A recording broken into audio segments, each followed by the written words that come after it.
Yesterday we received notification that the 2 eaglets tested positive for HPAI. That is highly pathogenic avian influenza. It's a virus that causes high mortality in species that are susceptible to it. Oftentimes this is poultry and then also wild birds. The current strain of avian influenza being transmitted is the highly pathogenic form of H5N1. And it causes devastating losses in the birds that it affects. While some birds, such as waterfowl, so your ducks and geese, can shed the virus while remaining asymptomatic, other species, such as birds of prey, like the ones that we're speaking of today, are highly susceptible and then can succumb to the disease very rapidly. And that's unfortunately what we witnessed with the eaglet from that nest. We have seen it at our hospital already over the past couple of years, actually. It is true that it is starting to move south. For more information about like the specific counties that there's actually a nice map on the USDA website that will specifically say exactly what county and what state the reports are, as well as what species of bird has been tested positive.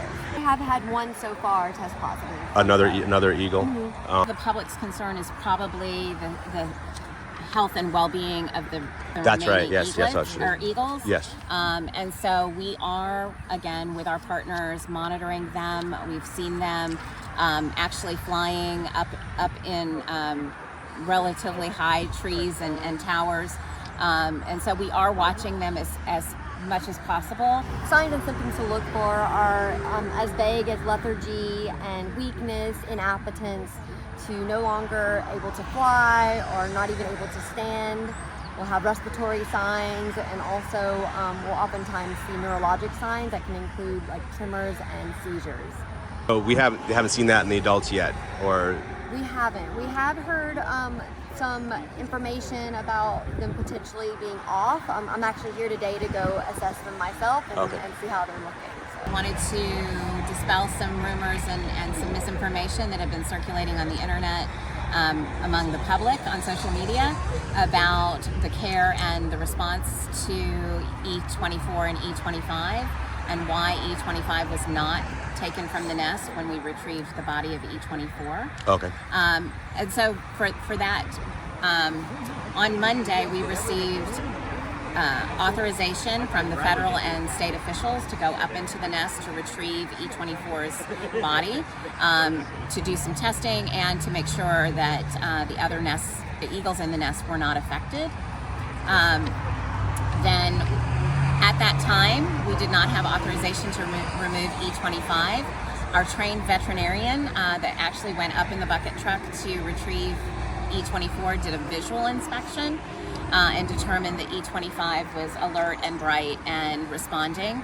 And because that eaglet was being cared for by parents, and being fed, we knew that special authorization, as is sometimes referred to by the public, was probably not a chance of being granted. Overnight, unfortunately, E25 seized and fell from the nest. And we responded early that morning with 2 Crow staff members, including one veterinarian who, had E25 been alive, was prepared to render aid.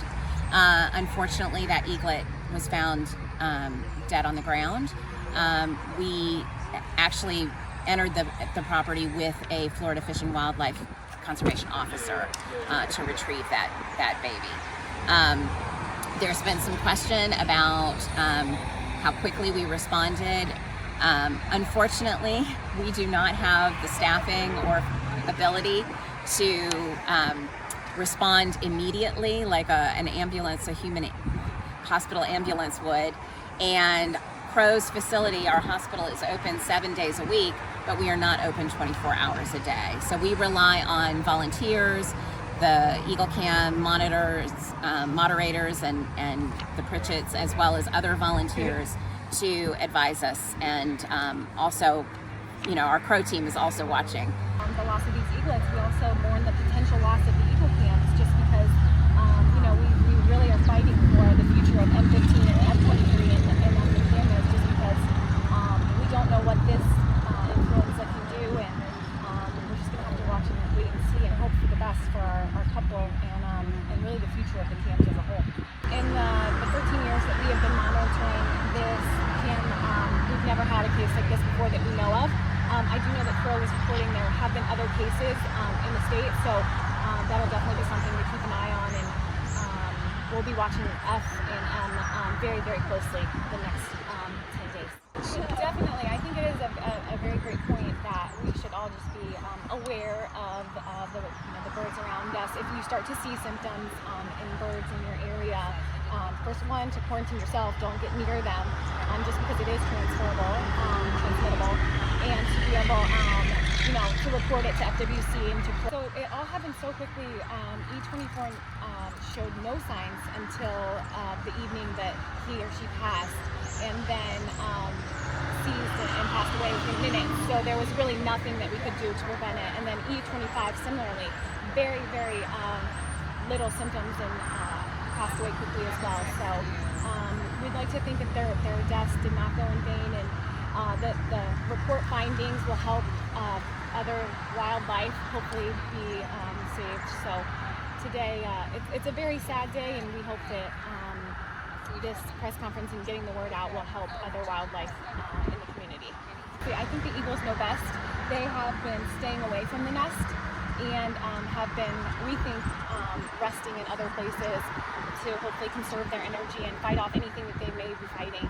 And we will continue to watch and hope for the best and work with partners as needed to do any rescues if that comes to the case, which we really hope to. We've always said on our website and when we started the cameras that we'll be a look into nature, and we aren't going to sugarcoat or we'll turn off the cams if need be if that comes to the case, but we'll continue streaming and see what happens. So M15 and F23 have both been spotted in the area. They've been we have noticed that their movements and their flight patterns have been very much minimized, taking less time in the air, and we think that has to do with just wanting to rest, and if they are fighting anything off, which we don't know for certain, but that they are conserving energy, and we hope to continue to observe them wherever they are, thanks to our many viewers and volunteers across the county that help. We keep an account of what is brought into the nest for the eagles each day, and we have that there was 2 Muscovy ducks carcasses brought in, and we have great photos of those being brought in. It's just eerie to think that we saw it being delivered, and we have to think it was one of those 2 carcasses brought in earlier this week.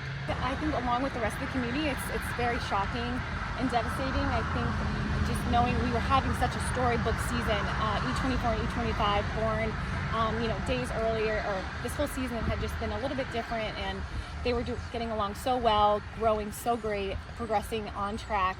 And so I think it is even more shocking when something like this does happen, and for them to be gone so quickly with no signs or symptoms ahead of time. But again, I'm really glad Crow and FWC were able to jump in to grab their remains and do the tests that needed to be done. Thank you.